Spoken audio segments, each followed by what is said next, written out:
Então, eu abri aqui capítulo 5. Quem está fazendo o relatório aí é Bem-aventurados os aflitos, e o item 24, a verdadeira desgraça.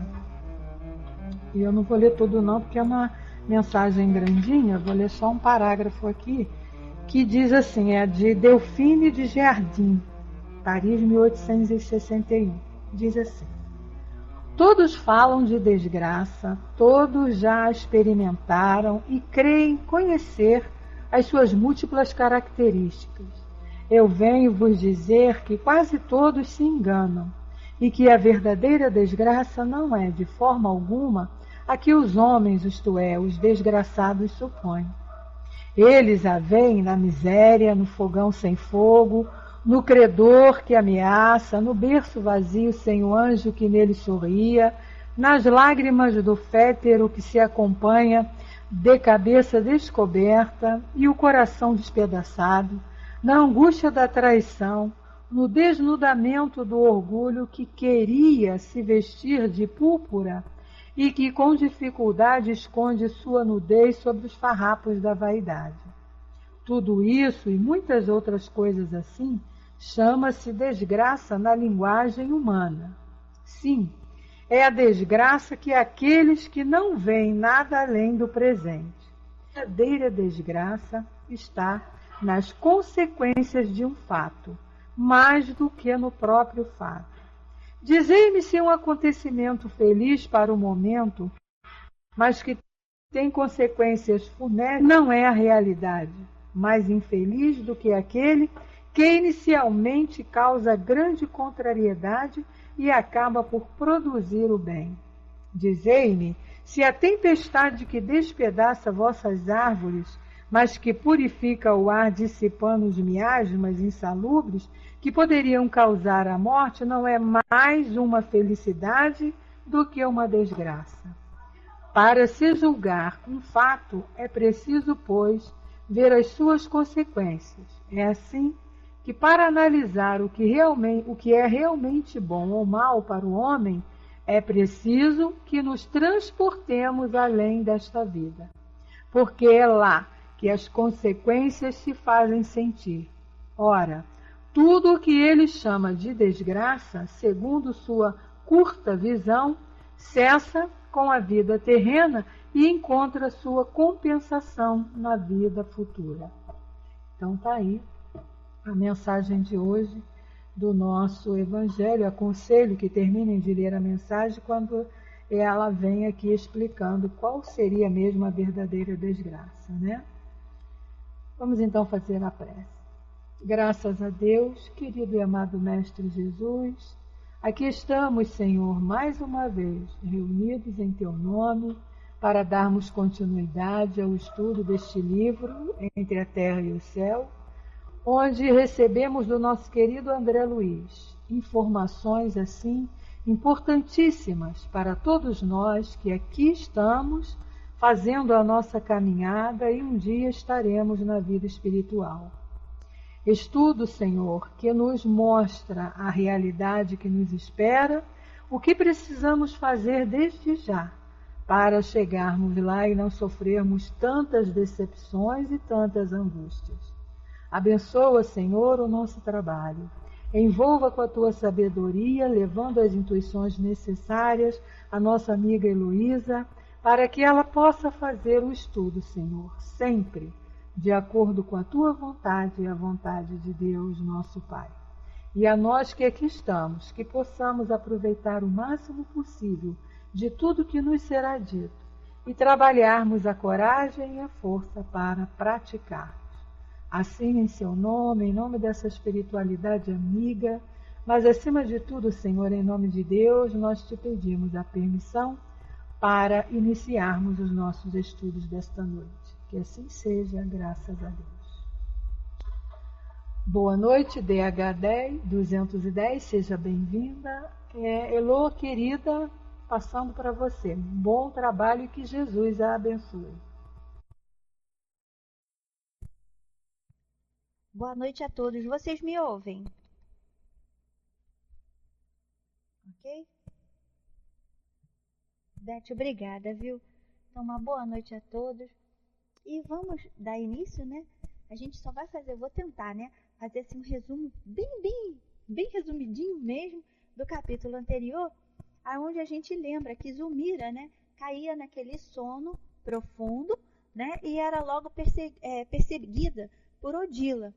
E nesse sono que ela caía, né, veio na mente dela, Clarencio esclarece, todo o fato da perseguição que se deu por conta de Odila, por ela ter muito ciúme do marido, né, ela chegou a ficar na mesma sintonia que a viúva de Amaro, e com isso tudo houve aquela ligação através da perseguição, né, de Odila, por achar, né, por sentir nela, na Zulmira, a vontade que ela tinha de se ver livre do filho, que era assim o xodó do pai, né, por ser pequenininho, o pai cobria ele de mimos, de carinho. Já contra a menina, né, ela já não tinha tanto problema assim contra a Evelina, porque a Evelina era uma menina calma, sossegada e não ocupava o pai. E ela não queria, no caso, era dividir, né, por conta do ciúme, o marido com aquele filho. E chegava no seu íntimo a desejar, né, que o menino viesse assim a acontecer alguma coisa com ele. Ela desleixava um pouco com ele quando saía na rua, né, ele fazia algumas coisas assim, de estripulias e até poderia ser atropelado, ela não evitava isso, até que um dia eles fizeram um passeio na praia, né, onde o pai se ausentou um pouco, se distanciou deles com a Evelina, e o menino ficou ao encargo dela. E naquele momento, né, a criança curiosa começou a brincar com umas conchinhas, e naquilo veio uma onda e pegou o menino, e o menino começou a se afogar, e ela se fingiu que não estava vendo a situação, e acabou que no momento em que a ficha caiu, né, ela viu que a situação estava complicada, o remorso bateu, ela começou a gritar pedindo ajuda, mas já era tarde, o menino Júlio veio então a desencarnar. Por conta desse sentimento, né, houve essa ligação com ela, e o remorso caiu na sua consciência, abriu mais ainda uma brecha, né, além de ela não ter o que ela tanto almejava, que era o marido, para o seu lado, ele passou a desprezá-la e a culpá-la de desleixada, porque ela não cuidava do menino, né? E daí nós vamos vendo que elas estão, nesse momento, através da perseguição, né, da Zulmira se vendo nessa culpa, elas começam a caminhar, né, por conta da perseguição à praia. E aí nós vamos entrar hoje no capítulo 5, que são valiosos apontamentos, e nós vamos entender, né, o que acontece, porque ela é levada nessa praia por conta dessa culpa, e todo um trabalho que é feito lá. Então, nesse encontro, né, que se dá na praia, através do sonho, no caso, né, entre os encarnados e os desencarnados, ali é observado que são chegados anciões, mulheres, crianças, em muitos aspectos diferentes, compareciam ali sentados, sustentados pelos braços de entidades numerosas que o assistiam. Então, não tinha um lugar, assim, vamos dizer assim, era exclusivo só para pessoas idosas, só para mulheres. Não, vários espíritos ali se encontravam, né, desencarnados, para justamente observar todo um tratamento. Conversações edificantes e lamentos doloridos chegavam até nós. Quer dizer, a vibração do local, né, ia tanto a tratamento para esses desequilibrados, porque era tanto sofrimento, né? E as pessoas a gente não observa que a gente, nas obras básicas, que vão se agrupando de acordo com a sintonia. Então, um grupo, né, se sintonizava em ir assim, se afinizava em ir para a praia. E lá eles se encontravam, esses grupos, anciões, mulheres, crianças, tudo de aspectos diferentes, iam se encontrar lá. E aí André segue. Serviços magnéticos de socorro urgente, quer dizer, a gente observa ali o passe, né? Eram improvisados aqui e além.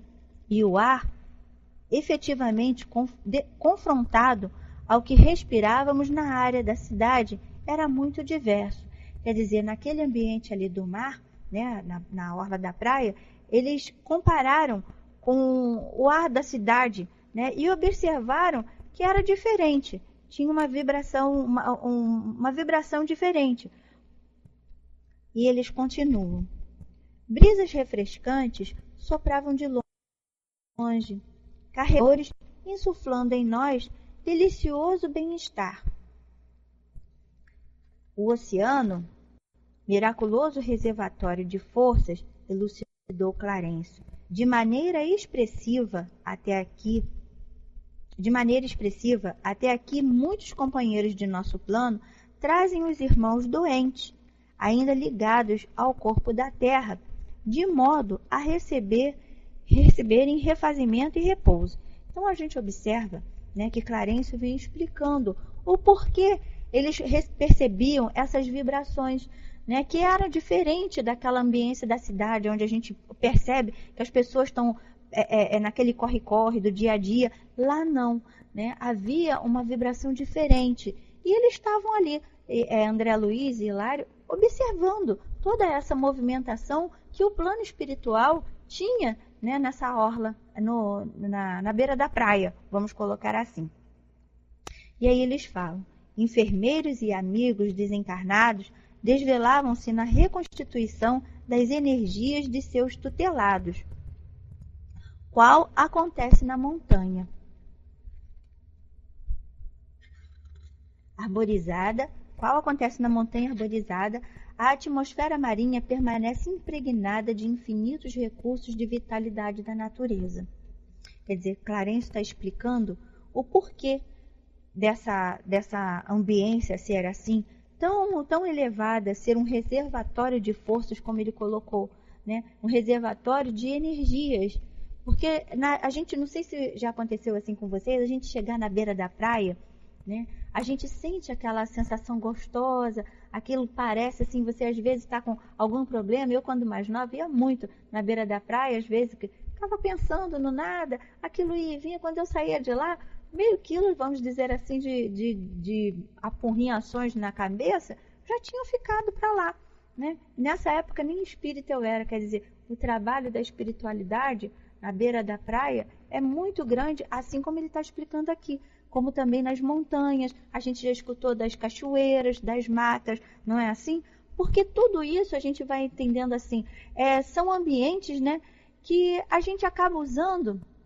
Pois é, só de ficar olhando o mar para lá e para cá, a gente não sabe. A espiritualidade, né, quem não conhece, está lá fazendo o seu trabalho, auxiliando a gente. Todos nós não temos amparo, então onde nos encontramos assim, buscando uma tranquilidade, buscando um reabastecimento, vamos colocar assim, a gente encontra, né, esse amparo, esse auxílio, com certeza. E na natureza, então, que é impregnada de partículas divinas, nossa, a gente se sente assim alimentado e fortalecido, o espírito ali se reabastece, né, porque está impregnada da energia divina.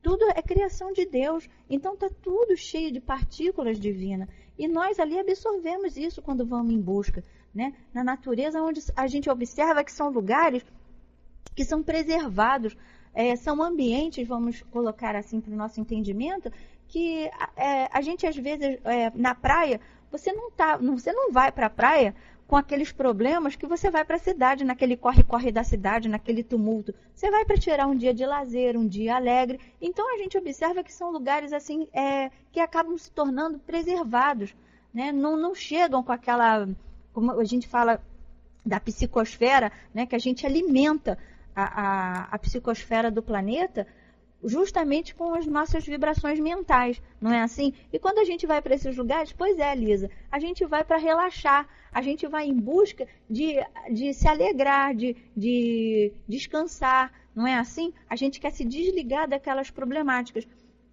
E acontece justamente nesses lugares a gente absorver e a gente sair de lá mesmo relaxado, tranquilo, né? A gente tem um dia assim de reabastecimento, vamos colocar assim, para a gente poder entender. A gente muda a nossa vibração, muda a nossa energia.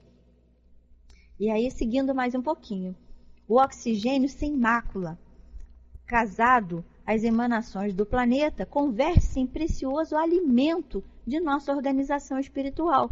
principalmente quando ainda nos achamos direta ou indiretamente associados aos fluidos da matéria mais densa. Então, olha só, quando a gente ainda está esses fluidos pesados do nosso dia a dia, que a gente vai absorvendo, que a gente não percebe, né? Mas a gente está absorvendo tudo. A gente anda aí pela cidade, a gente vai absorvendo de acordo com o que nós estamos pensando e sentindo. Não é assim? A gente às vezes vai para uma fila aí de banco, eu costumo levar um livro para me desligar, ou vou para qualquer fila aí, como eu estive esses dias aí em umas filas, eu levava um livro para ficar lendo, para justamente não absorver esses fluidos pesados, porque as pessoas ficam se queixando, e está demorando, e não sei. Então você vai absorvendo sem querer, porque você já começa a se deixar de fato. Aí você já começa a olhar para o relógio. Enquanto você está lendo, né, eu levo sempre um livro edificante da doutrina espírita, para me desligar naquele momento ali, e não me deixar levar por essas correntes, né, de pensamentos assim que às vezes a gente, sem querer, a gente acaba se deixando mesmo, a gente se distrai e quando vê a gente está entrando naquela corrente reclamando junto, né? Ou se não está reclamando, falando, está ali o pensamento, aquilo martelando. Então nessas horas a gente precisa se distanciar, né? E é como ele fala aqui, o oxigênio ali nesses ambientes é diferente, não tem esse peso, não tem essa mácula, né? Não tem essa não está impregnado de energias negativas, né? E é engraçado é que as pessoas ficam olhando o livro com curiosidade. Também tem isso, Lisa, eu observei isso. Tinha um rapaz que estava atrás de mim, por cima do meu ombro lendo, porque também não é grande vantagem, né? Eu baixinho. Então vamos lá. Passávamos agora pela vizinhança de uma dama extremamente abatida, quase em decúbito dorsal, à frente das águas, recolhendo o auxílio magnético de um benfeitor que se iluminava no serviço e na oração. Quer dizer, enquanto eles estavam caminhando ali, né, pela orla da praia, eles iam observando os trabalhos que eram executados. E nisso eles viram uma senhora deitada assim, né, em cima, assim, como se estivesse mesmo boiando, vamos colocar assim, na água, né? E enquanto ela estava ali boiando o corpo, né, eles estavam fazendo um trabalho magnético nessa senhora. E nesse momento, né, um trabalho magnético, no caso ali, esse serviço de passe e oração que eles estavam dando nela, né, auxiliando. E nesse momento, Clarencio deixou-nos Clarencio deixou-nos por momentos, conversou algo com um amigo a pequena distância e regressou informando. Trata-se de irmã de nosso círculo pessoal, assediada pelo câncer. Foi retirada do veículo físico através da hipnose, a fim de obter a assistência que lhe é necessária. Então, olha o tratamento ali. Nesse momento, Clarencio vai lá, né, e pergunta a um outro amigo o que estava sendo feito nesse trabalho, e esse amigo esclarece, né, que ela estava sendo, que ela tem um câncer, e que nesse momento da hipnose, através do sono, ela é retirada do veículo físico, quer dizer, do corpo físico, e é levada para esse tratamento na beira da praia. E aí André fala, mas objetei curioso, esse tipo de tratamento pode assustar o equilíbrio das células orgânicas? A doente conseguirá curar-se de modo positivo? Quer dizer, André já estava curioso se a realidade esse tratamento, né, iria parar aquele câncer e estagnar, porque a gente sabe que o câncer é uma evolução de células que estão danificadas, né, e elas vão avançando, né, como se fossem assim, raízes dentro do corpo, e elas vão avançando. Então ele achou que perguntou se naquele momento ia parar, né, o desequilíbrio das células orgânicas, se as células iam ficar saudáveis de novo. E o ministro Clarencio, né, sorriu e aclarou. Realmente, na obra assistencial dos espíritos amigos que interferem nos tecidos sutis da alma, é possível, quando a criatura se desprende parcialmente da carne, quer dizer, através do sono, a realização de maravilhas. Atuando nos centros do perispírito, por vezes efetuamos alterações profundas na saúde dos pacientes. Alterações essas que se fixam no corpo somático, quer dizer, no corpo físico, de maneira gradativa. Então a gente observa, Clarencio vem trazendo, né, esses esclarecimentos para todos nós, que de fato né? Quando nós dormimos, que a gente às vezes tá dormindo, a gente quando fala assim, encaminha o corpo, né? A gente não sabe para onde nós somos levados, mas a gente pedindo o amparo à espiritualidade maior, ao nosso anjo guardião, aos nossos mentores, eles vão levar-nos de acordo com a nossa necessidade, ou para estudos, ou para esses tipos de trabalhos, né? Se nós estamos com alguma moléstia no corpo físico, nós somos levados para fazermos algum tipo de tratamento em que irá trazer assim uma tranquilidade ou a cura, e nós vamos ver aqui mais adiante como se dá a cura, né? E como nós podemos facilitar esse trabalho também. Tem uma conhecida, a Lisa coloca, de um centro que o médico recomendou para ir tomar sol pela manhã cedo na praia e receber as energias da água do mar. Pois é, além do sol, que a gente sabe também que tem a vitamina, né, D, que é muito boa para o corpo, essas energias do mar mesmo. A gente observa aqui e está aqui por quê, né? A explicação aqui está bem detalhadinha, bem clara para a gente compreender, né? No mar, na cachoeira, nas matas, né? Em contato com a natureza, a criação divina. E aí ele fala, grandes males assim são corrigidos, enormes renovações são assim realizadas. Mormemente, quando encontramos o serviço da prece na mente enriquecida pela fé transformadora, facilitando-nos a intervenção pela passividade construtiva no campo em que devemos operar, a tarefa de socorro concretiza verdadeiros milagres. Então, olha aqui, que André traz aqui, o ministro Clarencio traz de esclarecimento para nós, através da dúvida de André. Quer dizer, a partir do momento em que a gente faz uma prece, né, que a gente tem aquela fé mesmo, e pedindo o amparo, pedindo a sustentação, pedindo que nós sejamos socorridos, nós vamos facilitar essas operações que o plano espiritual podem nos dar, né, esses amigos espirituais podem nos dar através desses tratamentos que são feitos na espiritualidade, né? Esse tratamento a gente vai observando que fica cada vez mais eficaz quando nós oferecemos esse campo propício, que é justamente através da prece e da fé.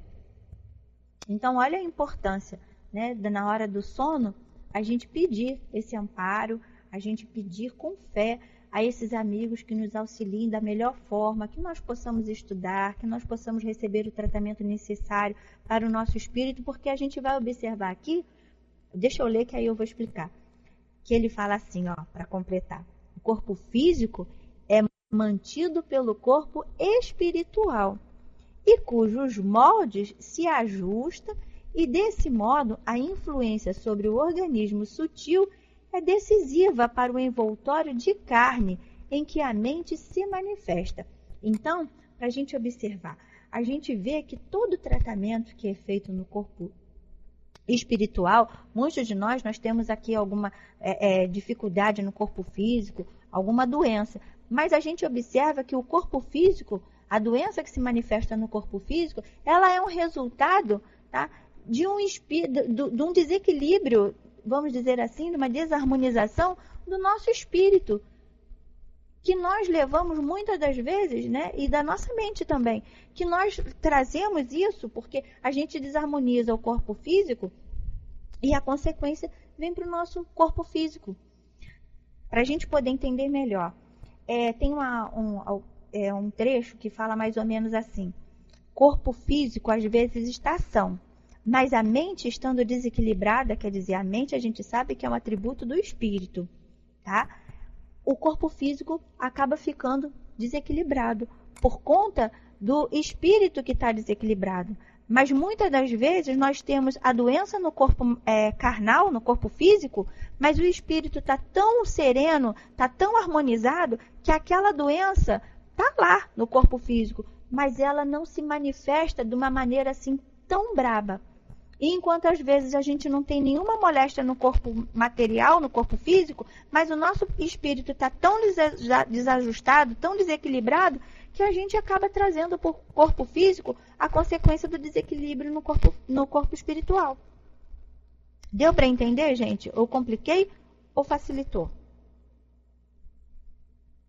Oi, vocês estão me ouvindo? Ai, será que eu caí? Ah, tá. Deu para entender, então? Então, beleza. E aí, seguindo mais um pouquinho. Nesse ponto das explicações, porém, o ministro abanou a cabeça e ajuntou. Nossa ação, contudo, está subordinada à lei que nos rege, quer dizer, essa lei é a lei de causa e efeito, né? De acordo com o que nós das nossas ações, nós vamos ter as reações. No problema de nossa irmã, o concurso de nosso plano conseguirá tão somente angariar-lhe reconforto. A moléstia, em razão das provas que lhe assinalam o roteiro pessoal, atingiu insopitável extensão. Quer dizer, naquele momento ali, essa irmã, né, ela vai sentir simplesmente, né, um conforto no seu espírito, assim, ela no seu ser, lá no seu íntimo, ela vai se sentir assim mais reconfortada. E nós vamos entender o porquê. Porque em virtude do câncer já estar numa situação tão aprofundada, né, a extensão já está tão profunda, que já não tem como o plano espiritual atuar ali numa melhora. Tá? Como o Clarencio explicou aqui, né, no início, que em virtude, às vezes, desses trabalhos, eles conseguem fazer uma modificação, sim.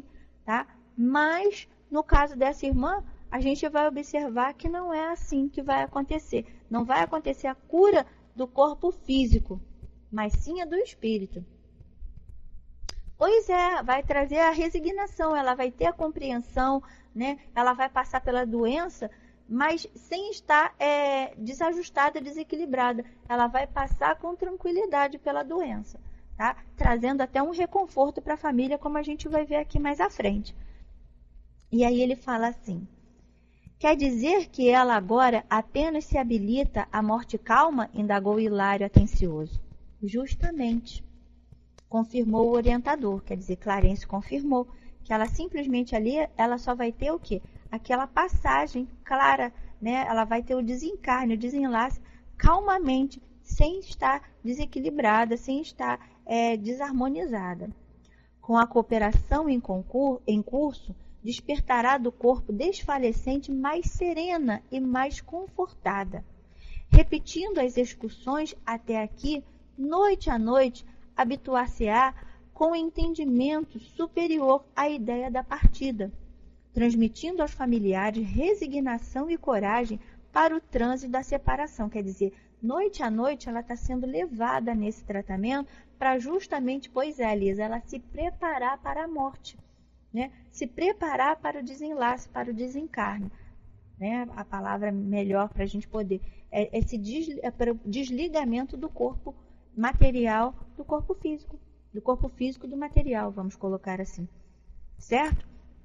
Porque nessas horas facilita muito o trabalho. A partir do momento que ela já está vindo nesse tratamento, facilita muito o trabalho do plano espiritual, do que de repente ela não está tendo essa assistência, esse trabalho, na hora do desencarne dela, né, a família ficar naquela perturbação lá, ai, não vai, não deixa ela morrer, ai meu Deus, salva, salva. E com isso, ela trazendo essa resignação para os familiares, a coragem, ela vai fazendo com que os familiares se desapeguem também dela, né? Não atrapalhem nesse momento, porque ela vai estar tão serena, tão tranquila, que vai fortalecer os familiares. Eles vão sentir, com certeza, tá? Mas vão compreender que para ela vai ser, vamos dizer assim, um alívio, né? Ela ter a partida, sair desse problema, dessa dor, dessa doença que lhe causa tanta dor e tanto sofrimento.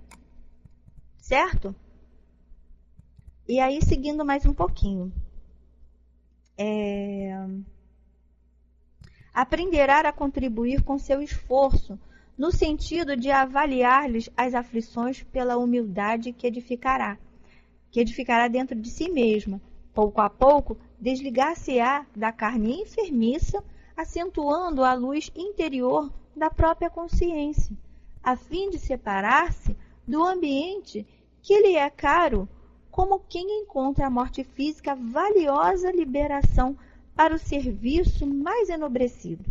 Então, quer dizer, esse tratamento, né, não é só, a gente observa ali, do corpo físico. é do corpo espiritual, vai pacificando ela, vai fazendo com que ela tenha esse entendimento, vai libertar ela, né? vai esclarecendo ela que ela vai se desligar desse corpo enfermiço, que ela vai deixar para trás aquele corpinho. Então isso tudo vai fortalecendo cada vez mais o espírito dessa senhora, né? E na hora do desenlace dela, vai ser uma coisa mais tranquila. Ela vai ter a passagem dela de uma forma bem calma, serena, né? Bem fortalecida.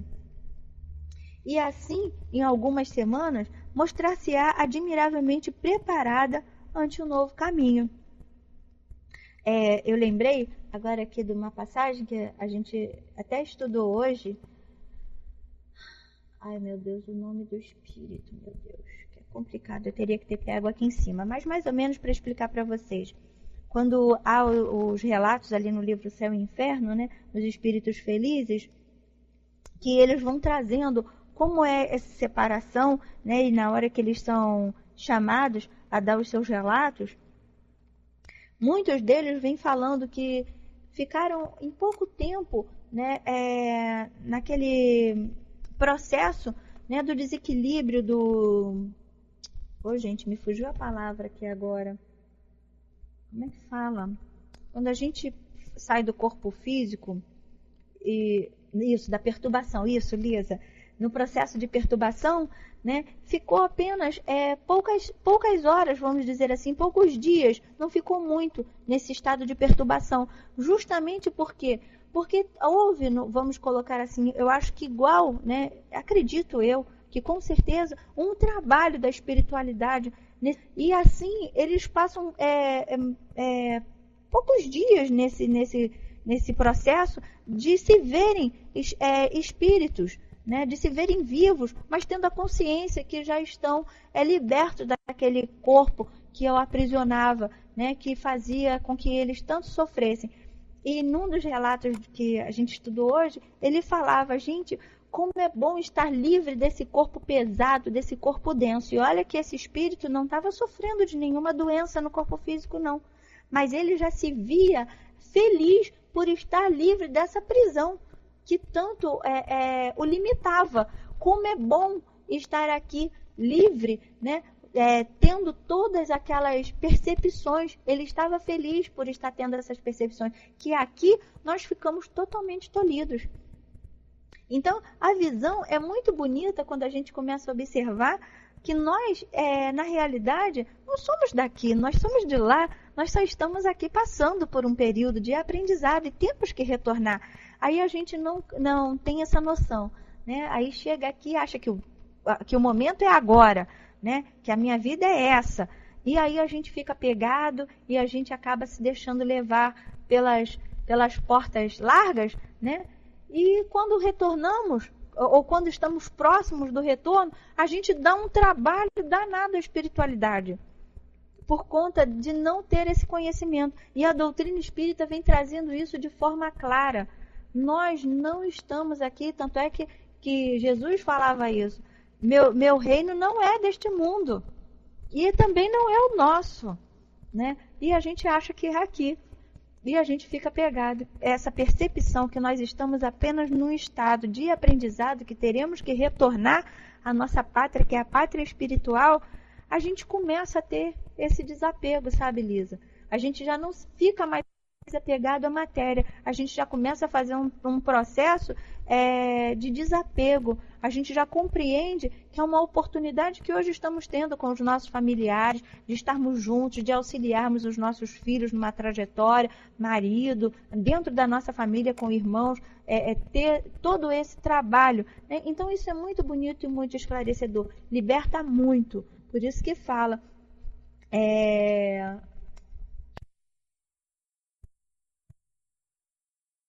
Me veio e fugiu, pedacinho que sempre fala, gente, fugiu, foi muito rápido. É uma coisa que a gente tanto fala, que estuda e te libertará. Conhecereis a verdade vos libertará. Pronto, foi isso. E é isso, né? A gente conhece a verdade, a gente começa a compreender que nós não somos esse corpo aqui, mas somos espíritos, e a gente vai se sentir liberto sim. que a gente sabe que só estamos aqui no momento de passagem, de aprendizado mesmo. 80, 60, cento e poucos anos, 20 meses, 2 dias, a gente não sabe, né? Mas estamos somente no momento, num corpo, um veículo que nos dá a oportunidade de melhorarmos cada vez mais. Mas teremos que retornar, né? Então vamos lá, seguindo mais um pouquinho. Clarencio silenciara. O assunto requisitava-me as novas observações. Nesse caso, comecei a falar hesitante. O ministro, porém, sorriu compreensivo e atalhou, esclarecendo. Já sei a tua conclusão. É isso mesmo. A enfermidade longa é uma bênção desconhecida entre os homens. Constitui precioso curso preparatório da alma para a grande libertação. Sem a moléstia dilatada, é muito difícil o êxito rápido no trabalho da morte. Então, quando a gente não tem muito esclarecimento, né? Quando a gente vê que a gente não conhece a verdade e nós estamos ainda aprisionados, porque quando a gente conhece a verdade, ela te liberta, mas quando a gente não conhece, a gente acaba ficando aprisionado à matéria, a gente vê essa oportunidade da doença como uma, vamos colocar assim, uma limpeza, uma depuração do espírito, né? Porque através daquela doença, a família vai tendo uma compreensão, a gente vai às vezes desejando que seja feita a vontade de Deus, que aquele ser, que aquele ente que a gente tanto deseja não fique sofrendo mais, né? Mas isso por conta de quê? Por conta daquele espírito, daquela pessoa. Boa noite, seja muito bem-vindo, inferno. Que a paz de Jesus nos envolva a todos.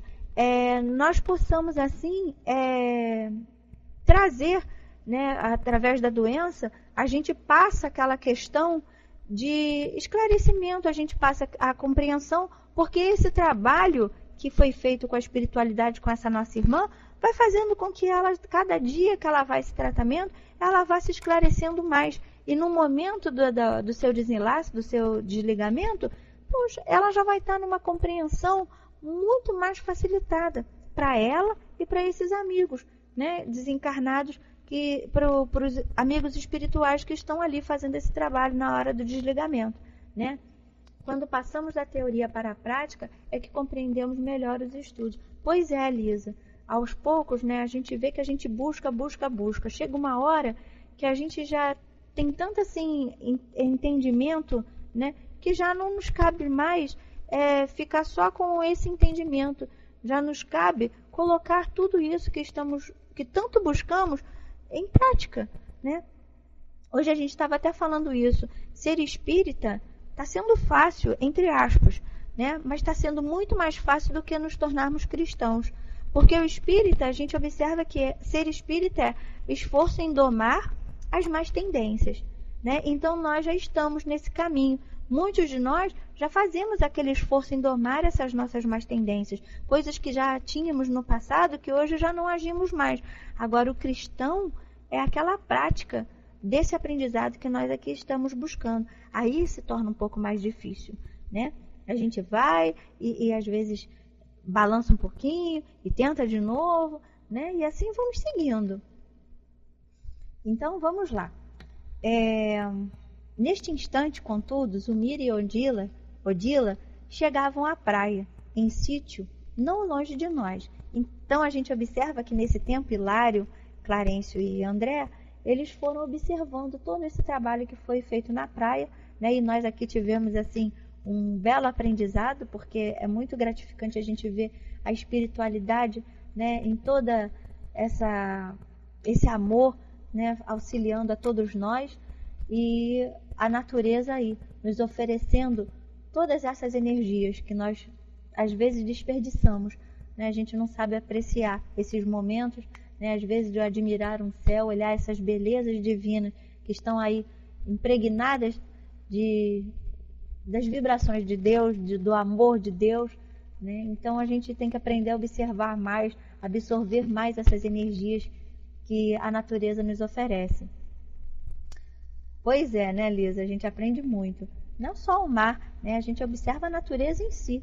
porque a gente observa, como ele fala que a água do mar é fonte de muita energia, mas a gente observa, a água também está nas cachoeiras, nos rios, né? A floresta, o ar das matas, então tudo isso aí é fonte de muita energia. Clarencio recomendou-nos atenção. Rodeámo-las prestamente, qual se fossem irmãs enfermas sob a nossa guarda. Então, naquele momento, Hilário e André envolvem essas duas irmãs que chegam ali, né, Odila e Zulmira, e eles vão começar a observar toda a atitude delas duas. Nenhuma nem outra nos identificavam a presença, tampouco pareciam interessadas pelo movimento no logradouro.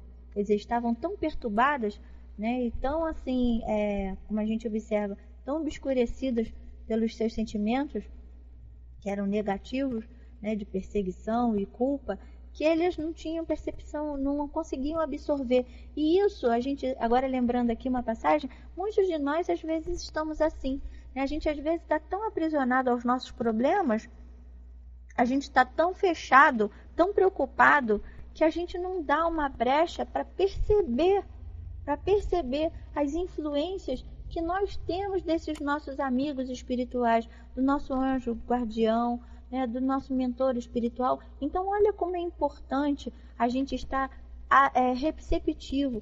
Quando fala daquela questão vigiar e orar, a gente precisa estar vigilante, né, porque os envolvimentos se chegam a todo momento. Agora é aquela questão, a gente vai sintonizar de acordo com o que nós estamos sentindo, com a nossa faixa vibratória. Então precisamos estar vigilantes, né, para que na hora do amparo do nosso anjo guardião, dos nossos mentores, nós possamos perceber a presença deles ao nosso lado. E elas ali estavam tão encegueiradas que não conseguiam identificar, né? A primeira esposa de Amaro, quer dizer, Odila, centralizava o olhar sobre a presa, enquanto que a vítima revelava na expressão facial o intraduzível terror dos que se abeiram do extremo desequilíbrio. Então, a Odila, né, estava feito uma fera, né, com aquele olhar, vamos dizer assim, para o bote, né, da presa, que era Zulmira. Zulmira ensaiava o gesto de quem se propunha a regressar precipitadamente à casa, mas contida pela companheira, avançava entre a aflição e o pavor. Quer dizer, ela queria se desvencilhar daquilo, porque isso devia ser uma tormenta, né, para ela vivenciar isso constantemente, desde o desencarne do menino. Essa perseguição em cima, ela queria se desvencilhar daquilo de qualquer maneira, sair desse quadro. Mas Odila aprendia de toda a força, né, como se diz assim, colocava ela nessa prisão, que era a tortura mental. E repetindo as mesmas acusações, já ouviramos, Odila martelava o cérebro da outra, reiterando desapiedada, quer dizer, ela olha a perseguição mental de Odila a Zulmira, né? E nessa questão que a gente vê que é como se ela quisesse sair daquele sono, porque a gente observa aqui que isso tudo se dá no momento do sono, onde ela quer descansar o corpo, mas não consegue, porque ela descansa o corpo físico, mas na realidade a mente, a perseguição mental está aí o tempo todo, né? Então na realidade ela não consegue descansar coisa nenhuma. Recorda o crime, a infeliz. Recorda o crime, infeliz. Lembra-te da horrível manhã em que te fizestes assassina, onde colocaste meu filho. Por que afogastes um inocente? Isso Odila massacrava a Zulmira. E ela falava, não fui eu, juro que não fui eu. O Júlio foi tragado pelas ondas. E por que não velaste pela criança que meu marido levianamente confiou às tuas mãos infiéis? Acaso não te acusa a própria consciência? Onde situas o senso de mulher? Quer dizer, aquele momento ela cobra ela o senso de mulher, quer dizer, o senso de mãe, né? Que cuida, que zela. Então ela estava ali massacrando a Zulmira, né? Culpando ela por tudo aquilo. Pagar-me-ás alto pelo preço do teu relaxamento. Não permitirei que Amaro te ame. Alimentarei a antipatia dele contra ti. atormentarei as pessoas que te desejarem socorrer. Destruirei a própria casa que te apontastes e me pertence. Impostora, impostora. E naquilo, né, Zulmira, diante desse massacre, concordava, sim, não matei, mas não fiz o que me competia para salvá-lo. Perdoa-me, perdoa-me. Prometo empenhar-me no refazimento da paz de todos. Sereis uma escrava de teu marido.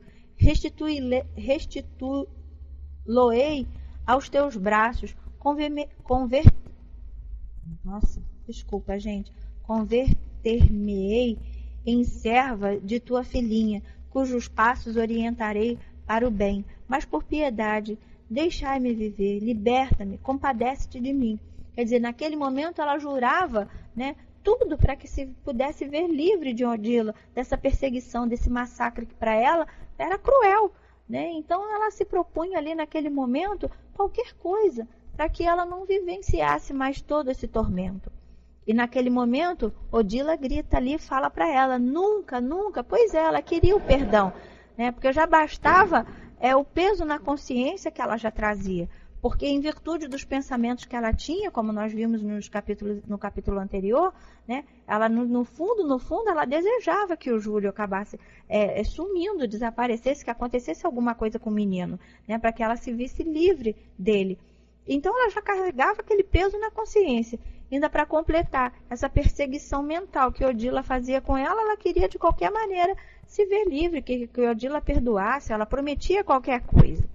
E Odila dizia que nunca, bradava a interlocutora friamente, tua falta é imperdoável, matastes, deve confessar o delito perpetrado à frente da polícia. Quer dizer, naquele momento ela queria que Zulmira chegasse diante da polícia e falasse, fui eu que matei. Né? Mas a gente sabe que, como a gente viu anteriormente também, que ela não fez o ato pelas mãos dela, não foi pelas mãos, mas mentalmente, sentimentalmente, nossa, era o que ela mais desejava, era se ver livre do menino. Ela poderia, naquele momento, como a gente viu também, era só dar um passozinho, né?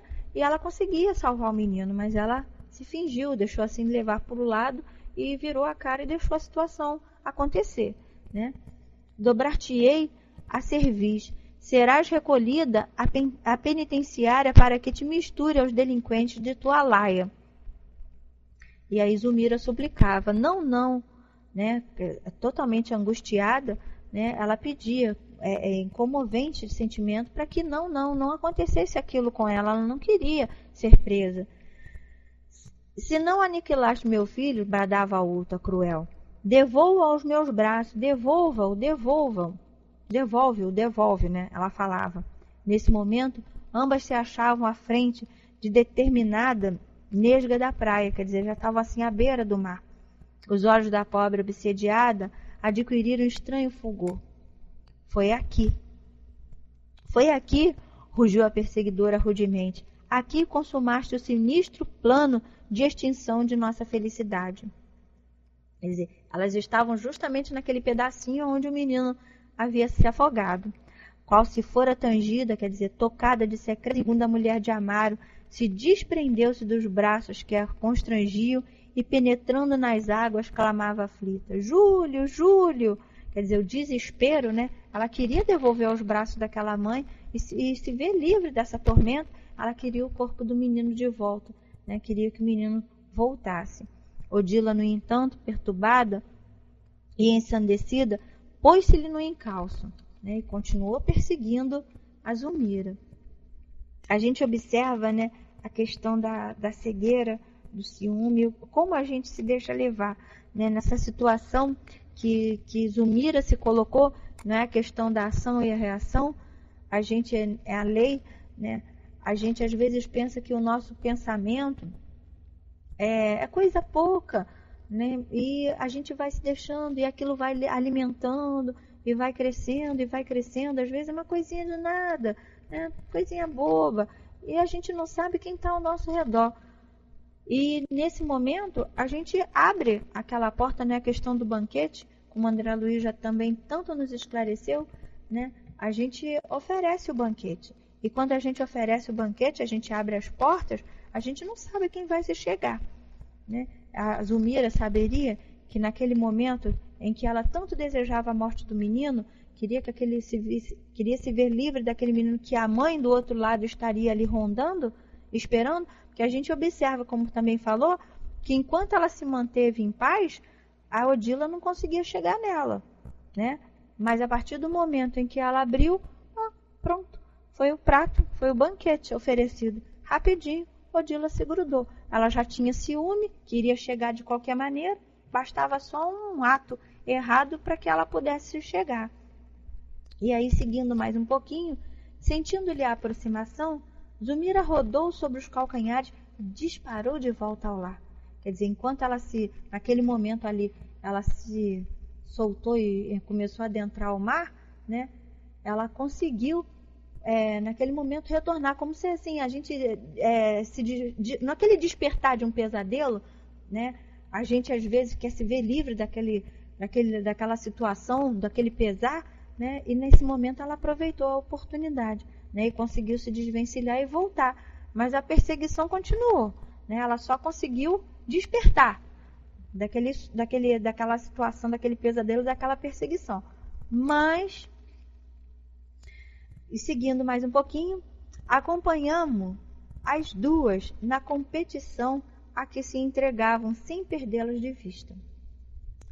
Varando a casa, incontinente, dando a ideia de que o corpo adormecido era poderoso magnete a atraí-la, Zulmira despertou, alagada de suor, conservando no cérebro de carne a impressão de que vagueara em terrível pesadelo.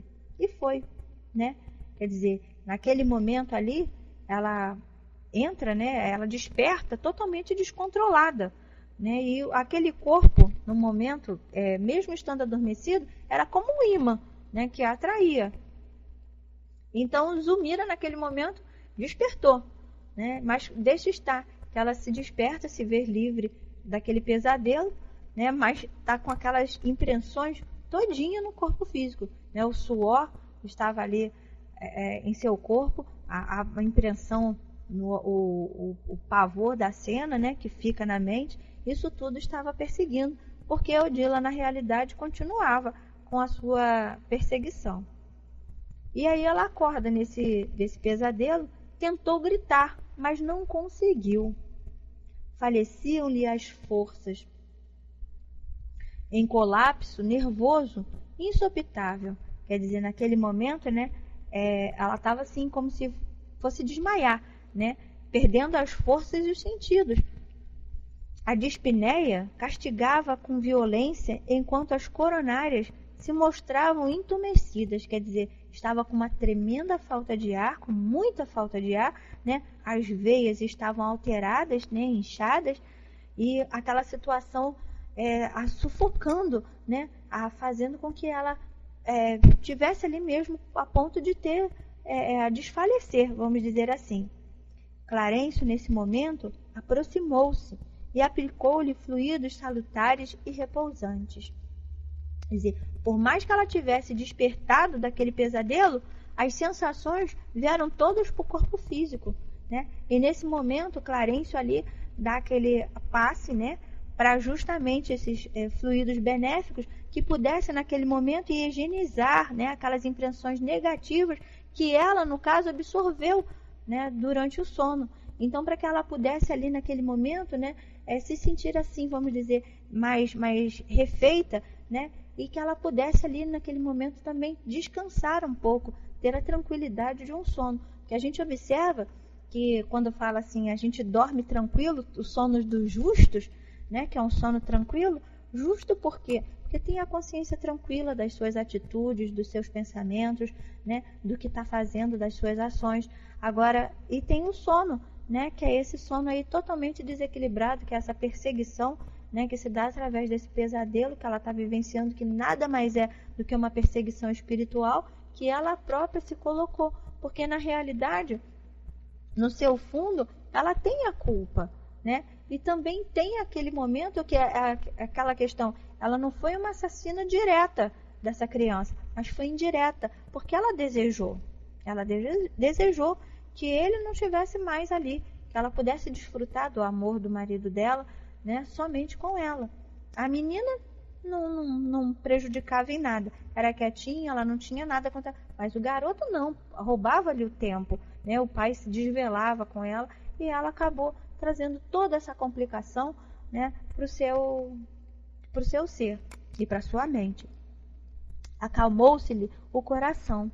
Vagarosamente, o campo circulatório tornou a feição normal. Foi então que a desventurada senhora conseguiu gemer, clamando por socorro. Quer dizer, olha a angústia que ela estava nesse sufocar, né, das emoções, em virtude de todas essas impressões negativas que ela estava recebendo, né, passou por todo esse sufoco, né, na hora do seu sono, e isso a gente observa, né, e a gente vai ver mais para frente, que essa perseguição, a gente vê Poxa, também não vou contar mais para frente, porque aí a gente vai fazer assim, nas cenas dos próximos capítulos, né, para que todos possamos absorver mais e ficarmos assim mais curiosos e atentos, que a gente vai ver agora no Lar Cristão, que é o capítulo 6. Nada não, Nina, aqui tá tranquilo, tá, minha amiga? E a gente só observa, né, nessa questão aqui desse apontamentos valiosos, que nada mais são do que oportunidades para a gente refletir cada vez mais como estamos, o que estamos sentindo, o que estamos pensando, né?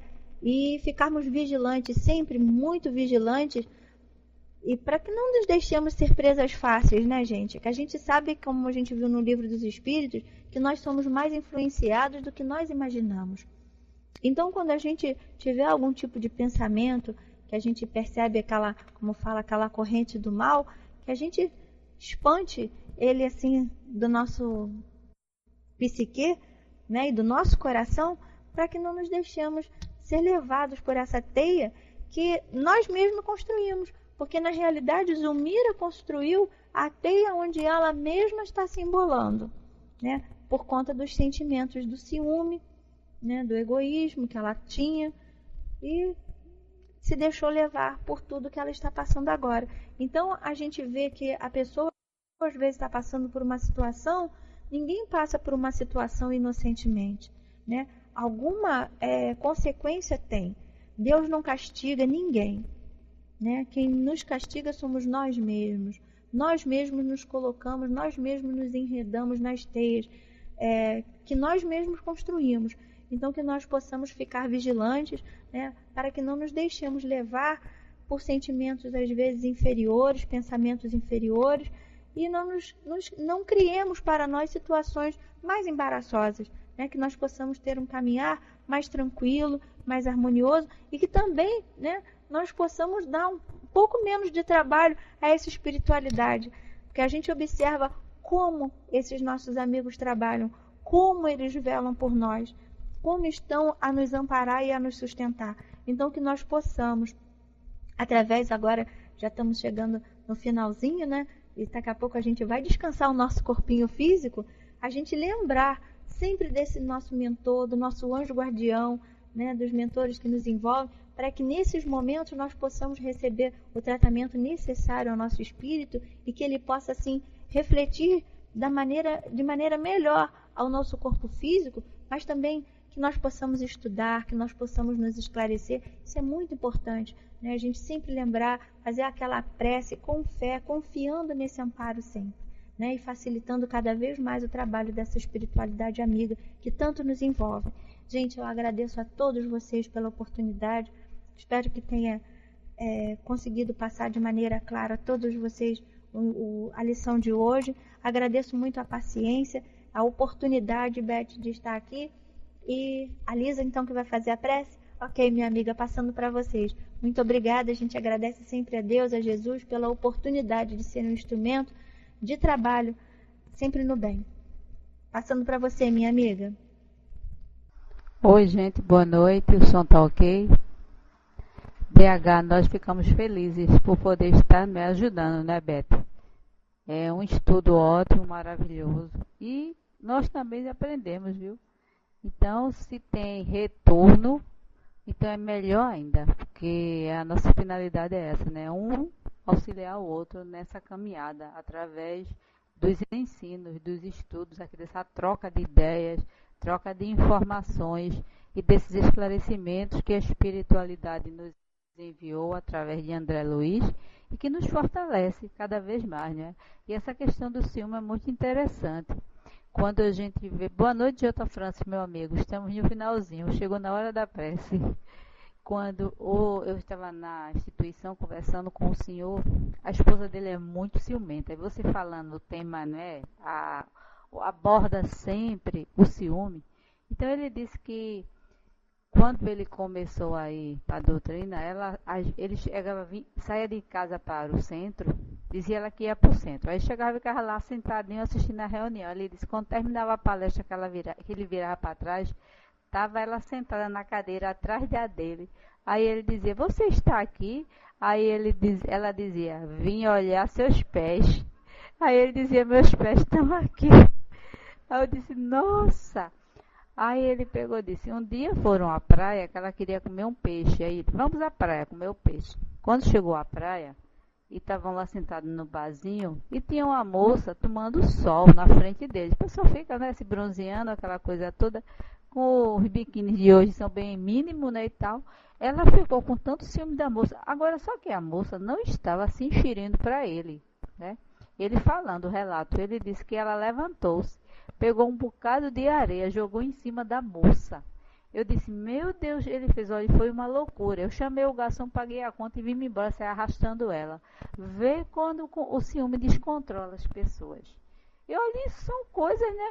Exatamente, Elô, que a gente cria, e são relatos agora atuais. E isso a gente vê no livro, essas situações. Então isso é ensinamento para nós. E ele falando, pois é, foi grosseria, mas ela ficou tão desesperada, achando que a moça estava se insinuando para o esposo, e não tinha nada na mente dela, ela criou isso. Ela criou essa coisa no campo mental dela, que no dia que desencarnar vai desse trabalho. Deixa levar, tranquilo, cria tudo, imagina, é falta de tudo, minha gente. Eu acho que aí é falta de tudo. Então a gente vê uma criatura dessa, século XXI, age dessa forma. Quando desencarnar, como vai ser a situação? Eu disse a ele, olha, seu Valdec, vai ter que ter muita pressa. Ele botou para rir. Eu disse, comece a orar desde já. Porque a gente tem que começar a se preparar, como foi aí, mostrando aquela parte, para a nossa partida. Para a gente saber que a gente não tem nada, né? Então é isso aí, meus irmãos, que nós possamos, como o DH falou, estamos aprendendo e cada vez mais esses relatos, né, que a gente escuta, que as pessoas falam para nós, a gente vê que é aprendizado, que a gente tem que se esforçar, porque quando tem uma situação dessa, meu Deus, eu não posso entrar nessa também, né? Se acontecer comigo, eu não vou entrar nessa, que eu sei o que é que está me esperando, me aguardando. E vamos agora agradecer ao nosso Pai, pela essa bela maravilha, ficar vigilante, é isso mesmo. Essa maravilha de estudo, né, de conhecimento, de esclarecimento para nós, né? Estamos aqui em aprendizado e que nossos espíritos possam receber essas bênçãos e transformá-lo, né, em atitudes, em gestos. E aí é que nós vamos estar realmente agindo como bem falou Elô, como cristãos. Então, Jesus amado, espiritualidade amiga, te pedimos que nos dai força, Senhor, para suportarmos as nossas dificuldades, para conseguirmos superar as nossas situações, problemas, situações limites, com paciência, com ponderação, com calma e tranquilidade, para que possamos ter força diante de problemas em nossas vidas, dessa preparação para o desencarne, para a partida, que nós possamos aceitar com naturalidade, com resignação, que nós possamos nos fortalecer, seja conosco, com aqueles que estão ao nosso lado, aqueles nossos parentes, amigos, as pessoas que nós amamos. Quando chegar este momento, que nós possamos ter essa compreensão e estarmos calmos e tranquilos. E que a espiritualidade amiga nos ampare e nos fortaleça sempre, nos dando condições de continuarmos nossa caminhada com o teu amparo e a tua luz, Senhor. E pedimos à espiritualidade amiga que também nos fortaleça os nossos espíritos, ao dormirmos, que possamos ser auxiliados na nossa caminhada no mundo espiritual. E assim te rogamos a permissão para encerrarmos o estudo da noite de hoje em teu nome. Muita paz.